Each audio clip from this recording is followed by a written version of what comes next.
ነገ መጋቢት 26 መድኃኔዓለም ኢየሱስ ክርስቶስ እርሱ ራሱ በሰጣቸው ቃል ኪዳን ከአምስቱ የምድራችን ክፉ መቅሰፍቶች የሚሰውሩ ማለትም ከመብረቅ፣ ከቸነፈር፣ ከረሃብ፣ ከወረርሽኝና ከእሳት ቃጠሎ የሚሰውሩ ታላቅ አባት የገድልህን መጽሐፍ የጻፈውን ያጻፈውንና ሲነበብ ቀጥ ብሎ ቆሞ የሰማውን በእውነተኛው የመንግሥተ ሰማያት መጽሐፍ ስሙን እጽፈዋለሁ።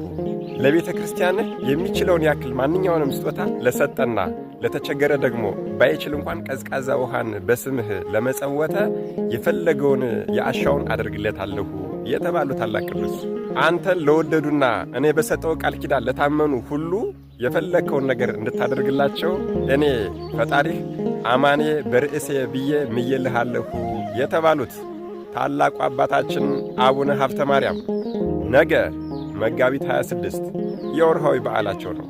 ሌላው ነገ መጋቢት 26 ብዙ ኢትዮጵያውያን ቅዱሳንን በማፍራታቸው ወላዴ አእላፍ እየተባሉ የሚጠሩ ለ57 ዓመታት በባህር ውስጥ ቆመው እየጸለዩ ጎናቸውን ሳያሳርፉ በተጋድሎ የኖሩ እነ ሐዲስ ሐዋርያ እና አቡነ ተክለ ሃይማኖትን እና አቡነ እስትንፋሰ ክርስቶስን እና አቡነ ሂሩተ አምላክን እና አቡነ ሰረቀ ብርሃንን እንዲሁም ደግሞ ዳግማዊ ቄርሎስ አባታችን አባ ጊዮርጊስ ዘጋስጫንና ሌሎችን ቅዱሳንን ያፈሩ በቃል ኪዳናቸው ጊንጥን፣ እባብን፣ የባህርን አውሬ የማያስበሉ የተከበሩና ቅዱሱ አባታችን አቡነ ኢየሱስ ሞዓ ዘሐይቅ ነገ መጋቢት 26 የወርሃዊ በዓላቸው ነው። ሌላውና ዋናው ነገ መጋቢት 26 በቃል ኪዳናቸው አምነን ብቻ አንዲት በጎ ነገር እናድርግ ራሳችንን አሳልፈው እስከ 15 ትውልድ ድረስ የሚያስምሩ ታላቅ አባት በዕለተ ምጽአት በ12ቱ ነገደ እስራኤል ላይ ትፈርዳለህ።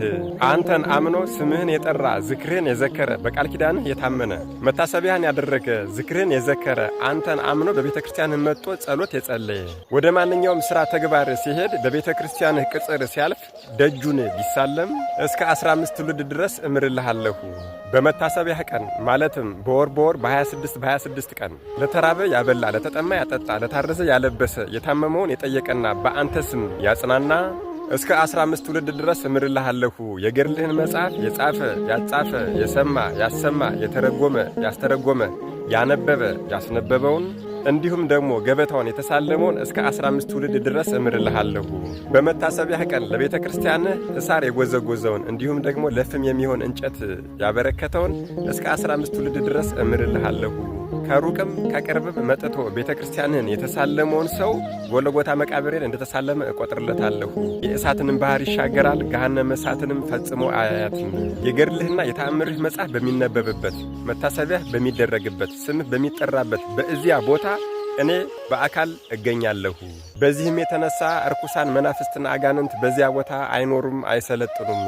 አዎ በዚያ ቦታ ቅዱሳን መላእክትን ጠባቂ እንዲሆኑ አስቀምጣለሁ። እኔም በበረከት በረድኤት ከዚያ ቦታ አልለይም። የገድልህን መጽሐፍ በማክበር ቀጥ ብሎ ቆሞ የሰማ እስከ 80 ዓመት ድረስ የሠራውን ኀጢአቱን አስተሰርይለታለሁ። ያም ባይሆን ተቀምጦም የሰማ ቢኖር እስከ 40 ዓመቱ ድረስ የሠራውን ኀጢአት አስተሰርይለታለሁ የተባሉት አቡነ ሰላማ ከሳቴ ብርሃን ፍሬምናጦስ ነገ መጋቢት 26 የወርሃዊ በዓላቸው ነው። መድኃኔዓለም ኢየሱስ ክርስቶስ በቃል ኪዳናቸው ስለአመነ ብቻ የእሳትን ባህር ከሚያሻግሩ ከእነዚህ ቅዱሳን አባቶቻችን ረድኤት፣ በረከት፣ ቃል ኪዳን፣ ምልጃ፣ ፍቅር አይለየን። አሜን። ይቆየን።